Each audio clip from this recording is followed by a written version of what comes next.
Well, hello and welcome to my kitchen. This is Texas Cooking Today, and today I'm going to be talking about curing salts. This is about curing meat. Now I'm getting ready to do a corned beef, all right, and I'm going to do that recipe. But before I do that, I wanted to discuss with my audience the differences in salts and what you use for preserving meat and what the different things do. Okay, so we're going to get into sodium chloride, sodium nitrate, sodium nitrite, and what they all do, all right, and how they affect curing.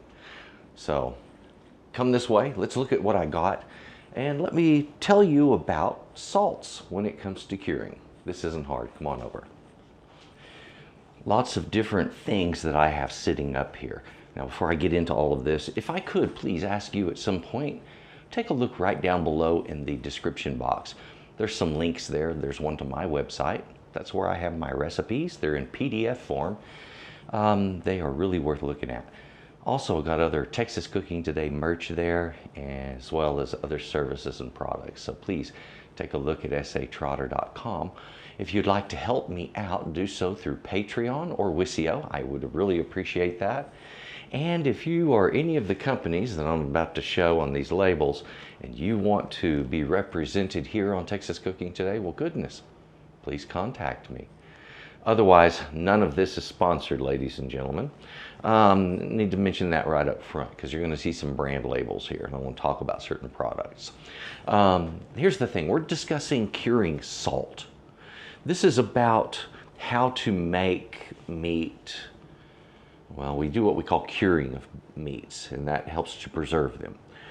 For instance, ham is well preserved. A lot of other meats that are used as luncheon meats are often preserved. Sausages always have curing salts in them to preserve them, keep them safe. Because you've done a lot of processing to that meat, there's a lot of ways that you could have introduced bacteria to that meat, and you have to protect it, all right? So part of curing also is in developing certain flavors. I'm going to be making a corned beef, and so I needed the right kind of salt, and I went out to buy some pink salt. Now, pink salt and pink Himalayan salt, let's get that clear right up front. This is a confusion here. Pink salt is not pink Himalayan salt. This right here is pink Himalayan salt. You'll often find it in these little grinders or in some other form that's a little different than you see in most salts. But regardless, it is a ground salt that contains sodium chloride and a few other trace minerals. So you're going to find things like magnesium, sometimes iron, and all kinds of other stuff here. Some people decry that this is bad for you. Some people say it's good. I'm not going to get in that argument. I'm talking about curing salts. This, while you can use it in place of sea salt or anything else for curing, it isn't the same thing as pink salt. Now, pink salt contains chemicals, well, not so much chemicals, a type of sodium that I often discuss when we are making barbecue. You know, the smoke produces nitrates and nitrites, and those chemicals help to preserve the meat. So much so that when you have a properly smoked piece of meat, you'll see a red band around it. That red band was created by the nitrates and nitrites reacting with the myoglobin to preserve its color. So that's what's going on there. Same thing when you cut a corned beef open and you see that pink center. We're looking at preserved meat that was preserved with nitrates and nitrites. All right, well, sodium chloride, this right here, this is plain sea salt. This is what we use on our table and on our food. This is what you normally see me sprinkle food with when I'm teaching cooking, all right? This right here, it's a coarse sea salt. Works great for curing, all right? It's perfect for it. However, it won't give you that pink color.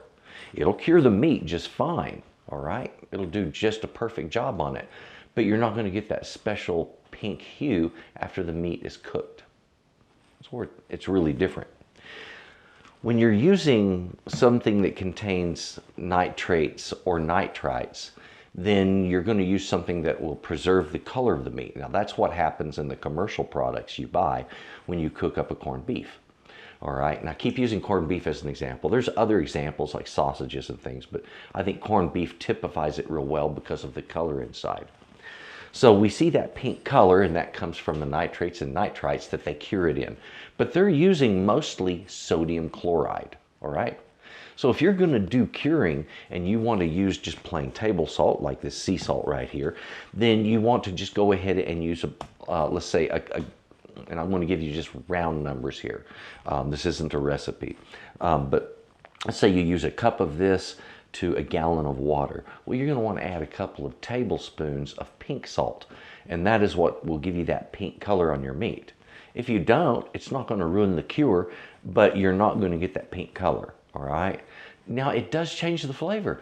Sodium nitrate and sodium nitrite, both, they change the flavor of the meat. So be aware of that. Part of the flavor of the corned beef that people have in the United States become used to eating, that part of that flavor comes from sodium chloride and from the sodium nitrate and sodium nitrite. All right, and so that pink salt affects flavor as much as the curing process itself. So I've got another product here made by the same company, and I wish they'd sponsor me. They didn't, but that'd be really cool. Morton produces this product called Tender Quick, and this is a curing salt. So what they've got here, this is, if I remember right, this is like a sea salt that they have added some sugar to.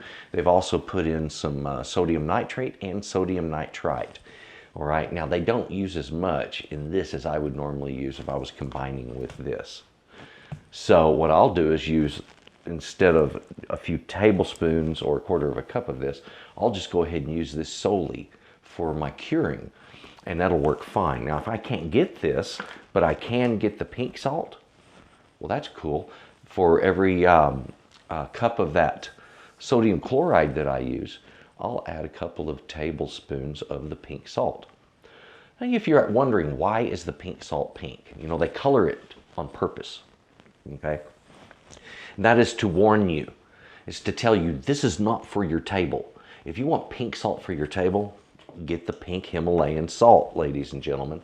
This is the stuff that is not containing nitrates and nitrites. It doesn't have it at all. Okay, so while it will cure meat, it won't keep color preserved in meat. All right, let's get that straight right there. Pink salt warning. Don't use pink curing salt as a table salt. Too much direct nitrites, especially, nitrates are bad, but nitrites especially, too much of that is deadly. Okay, so putting it straight on your food, not good for you. Using it for curing is a whole different thing, because you're using it to affect the food, and you're not necessarily ingesting that much of it after it's all cooked up.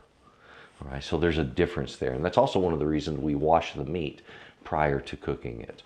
All right, is to help wash off some of that excess brine.